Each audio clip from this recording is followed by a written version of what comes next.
Okay. I do have keyboard control, thank you. So this presentation is, we title it Taking Nothing Seriously, alternatively, Much Ado About Nothing, and it's about nothing, or specifically about what we call the non-option in choice modeling. Anyone who's done a choice model has encountered this problem in some form or another, and usually frequently encounters it on many of the studies they run. So if you look at this slide, you'll see a picture which shows a typical choice page or choice type environment. And we'll show 3, 4 choices, and then we'll show a none choice, which is usually presented as if it were another concept, as if it were another option available in the choice set. And the basic problem with none is that people just don't pick it often enough.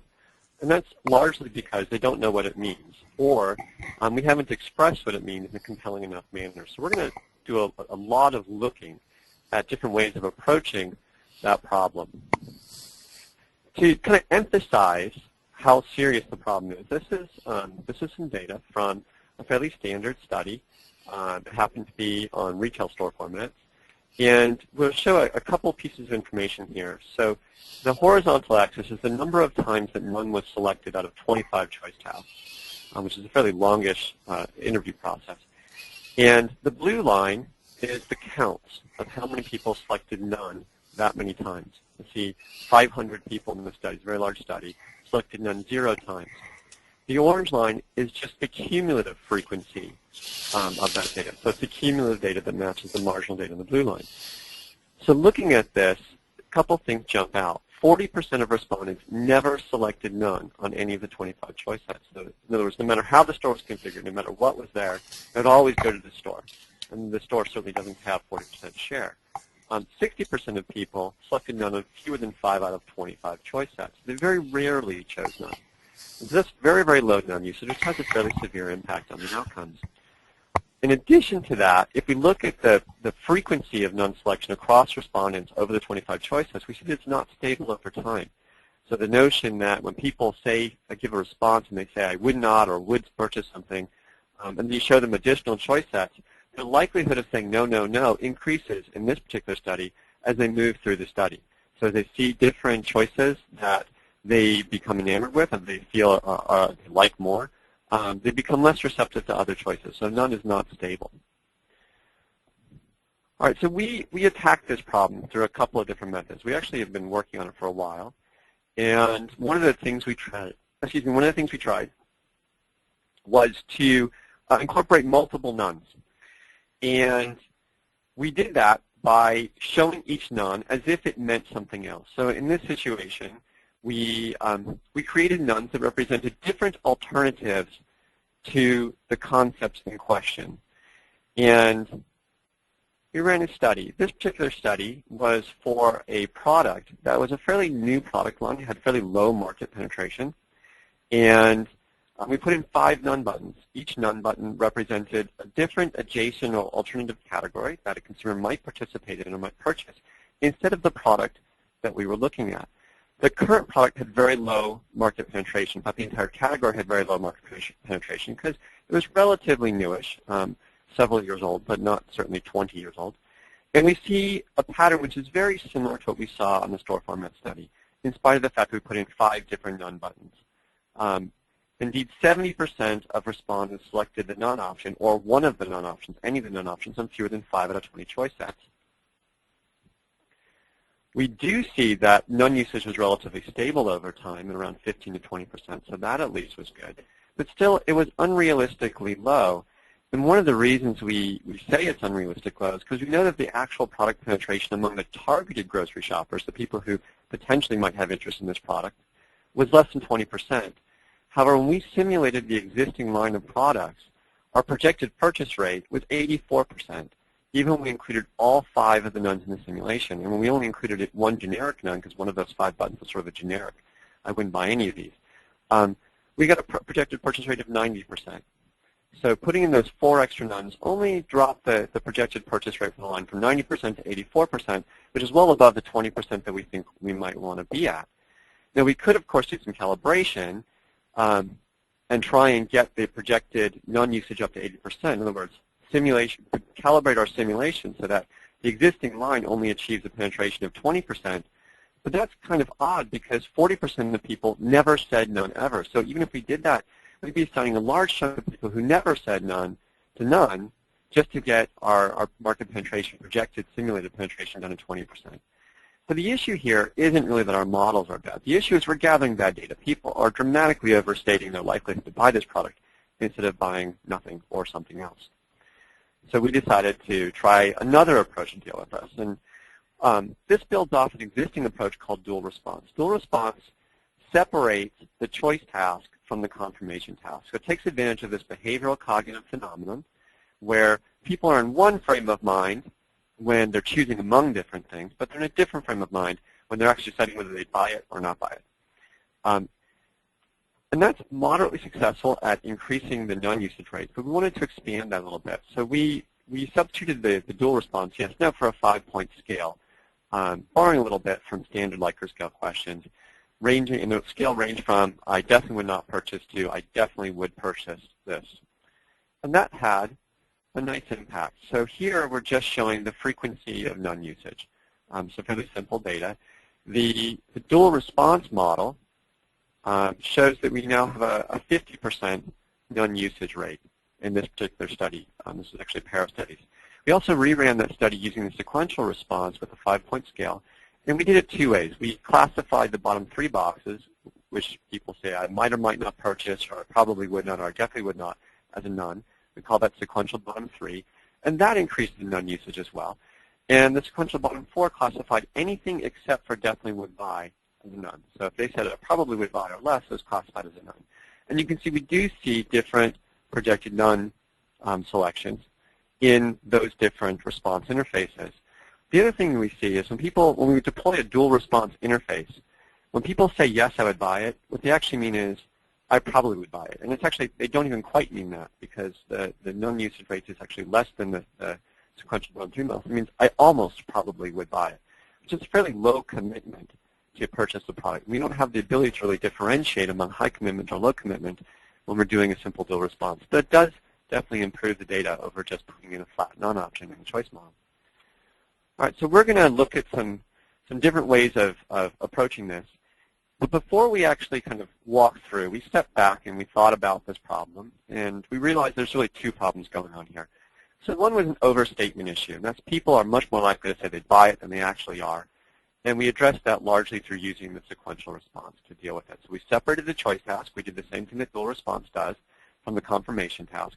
And then we used this 5-point ordinal scale. So that's one piece of it. But that itself wasn't enough. The other issue was an anchoring problem. And that's consumers don't have a good external reference point or external good or conception of that external good to anchor what they mean when they say none. So if I say, would you buy it, but I don't give you any alternatives or don't tell you what you're giving up to buy that thing, you're much more likely to say you'd buy it than you actually are. But if I reinforce what you have to give up to buy that, you're much less likely to slip into that mode of thought. So our strategy here was not just to kind of separate the choice task from the confirmation task and expand the scale, but also to anchor that scale so that it has real meaning to respondents when they go through it. And I'm going to describe how we did it. And certainly there are other ways of doing it, but this is the mechanism we eventually settled on. All right. We initially approached this with the goal of running 5 parallel studies to test 5 different ways of implementing none. We ended up settling on 3 approaches, probably because our CFO sort of put some limits on how much we could spend on this. So we tested a traditional none option, a traditional dual response yes-no option, and then so we tested what we call our ideal option, the best thing we could possibly put together. And we call it a sequential response 5-point scale with dynamic anchoring, and that's a mouthful, but it's actually fairly intuitive. Before we go into that, let me introduce our category. So we chose a category that we had been working with. We'd actually done some optimization work on some concepts. It was innovative and new, and it's cat litter, not a concept that people frequently come to mind. But actually there's been a lot of innovation in cat litter in the last decade, a lot of movement in developing products and technology supporting it. So it was a very nice category to work with. Our challenge here is that the category is pretty broad. There's a lot of stuff in the category. And we want to assess a handful of new products that we created internally using separate optimization technology. And we want to see how well these things are going to perform and get a good sense of how well they might perform in the market. The challenge is doing a choice model that represents the entire market is a little bit brutal and very costly, and we wanted to create a method that allowed us to do it faster, less expensively, but not really give up any of the methodological consistency or projectability.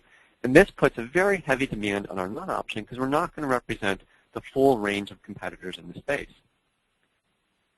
These are the 5 new concepts we tested. We have a starting point concept, and we have 4 other concepts that came out of our optimization technology.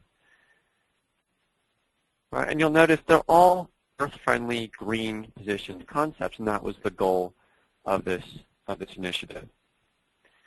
We compared these against 6 alternatives. Altogether, these 6 alternatives represented less than half of the market by sales.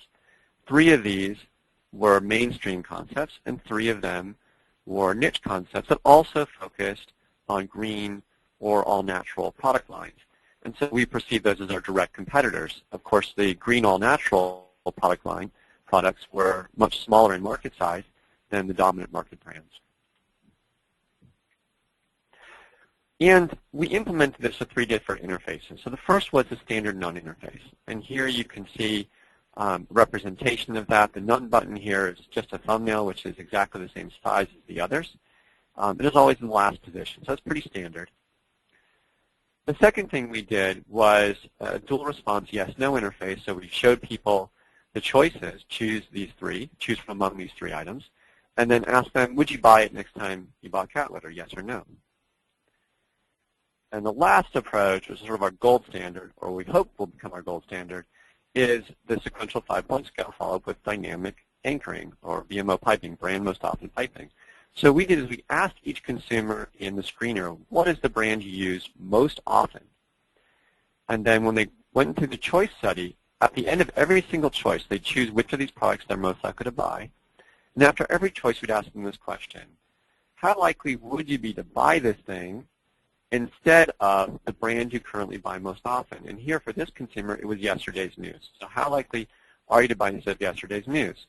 And we gave them a 5-point scale. So this combines all the things we're talking about, right? It splits out the confirmation question from the choice. It expands the scale to give us much more differentiation than simple yes, no.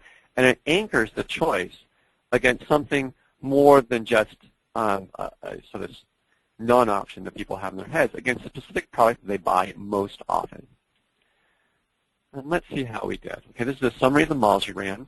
We ran a standard none model, a dual response yes-no model, a sequential bottom 3 model where we treated the bottom 3 boxes as a no, and a sequential bottom 4 model where we treated the bottom 4 boxes as a no.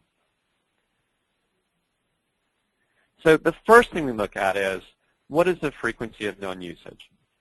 And we plot this for across all people, across the 12 choice sets.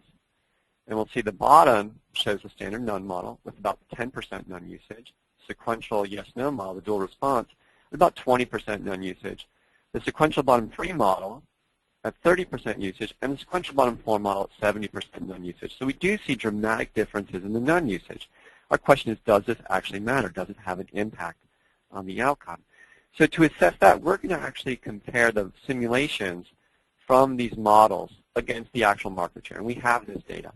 So we look at the market share by volume, a unit volume, for each of these brands were included, and for none or other, because none represents all the other things that are not in that list.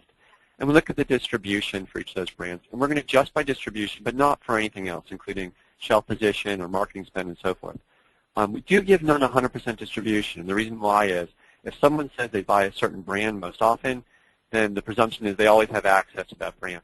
That's something that's always available in the store they shop, so the implicit distribution is 100%. And this is the data. So on the far right, we see the market share, the actual true market share of these different brands. On the bottom, we see the kind of 3 mainstream brands, the 3 mainline brands, which have large market share.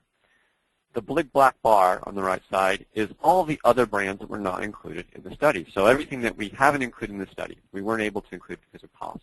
And those little 3 bars in the middle are the niche brands, the green brands, or the green or all-natural brands. So if you go to the far left, you see the results the standard none model would have projected. Okay, the 2 things jump out. First of all, we really overstate the mainstream brands. And we really understate the none. None is barely used. In the simulation, we barely have any share allocated none. The other thing is that we dramatically overstate the share that goes to the niche brands. And that's a fairly serious problem here. So we're overprojecting the share for the niche brands by a lot, actually. If we look at the dual response model, we see a modest improvement in the share going to none, but not much. And we don't see any real improvement in the niche brand problem, which is we're allocating too much share to the niche brands. When we go to the sequential bottom 3 model, we see a definite improvement in both of those, but it's still not quite good enough. We go to the sequential bottom 4 model, and we see a dramatic improvement, both a shrinking of the niche brands, but also an expansion of the other share, possibly even too much expansion of the other share. All right, so the question is, did we do a good job? Okay, and there are a couple ways of thinking about that. So one question is, well, what if we just took the standard models, either none or dual response, and did a calibration?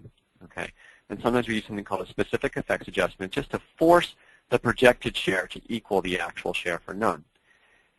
Well, if we had done that to our model, and then had taken all the people that this calibrated model predicts will pick none, okay, and split them out from the people who the calibrated model predicts will not pick none, we get two groups of people, which are roughly equal size, 154, 146 people. And the question is, well, how many people that the calibrated model predicts would pick none actually selected none or an other brand as the brand they use most often? And the answer is 42%, who were not assigned to none, okay, actually chose none as a brand most often earlier in the study in their screener. Of the people who were assigned to none by our calibrated model, 49% actually picked none. So our model's not doing a very good job, this calibrated model is not doing a very good job of differentiating people in terms of accurately predicting the brand they currently use today when we're looking at none. There's hardly any difference. We would like the people who are not assigned to none to have very low selection of other brands as brand most often. The people who are assigned to none to have very high. Now if we look at our other model, so we just showed you the data for the standard none model, if you look at the dual response model, it's not any better. There's very poor differentiation of the people who the quote-unquote calibrated model predicts would select none, and the people who the calibrated model predicts would not select none when we look at the other brand share in the brand most often. When we go to the sequential bottom 3 model, we see a bit better separation. When we go to sequential bottom 4, we see much stronger separation. And so the people that the model predicts would select none actually do select other brands or none 50% of the time. And the people who the model predicts would not select none only select the other brands, only told us that they use the other brands 23% of the time. So much better differentiation. So that's a good, kind of a good point. The other question is, well, when we actually start doing this calibration and assigning people to none, how many times are we doing something really bad? How many times are we assigning people who never chose none to none? And it turns out a lot. So of the people, if we look at the percentage allocated, 30% of the people who participate in the study are allocated to none, even though they never selected none in the entire survey. In our calibrated dual response yes/no model, that drops to 14%. So we're not misallocating people who never selected none to none. Sequential bottom 3 model is 4%, and sequential bottom 4 model is 0%. So we don't have to worry about people allocating people who never selected none to none. In fact, very few people never selected none in the sequential bottom 4 model, like 22 people out of the 300 never selected none.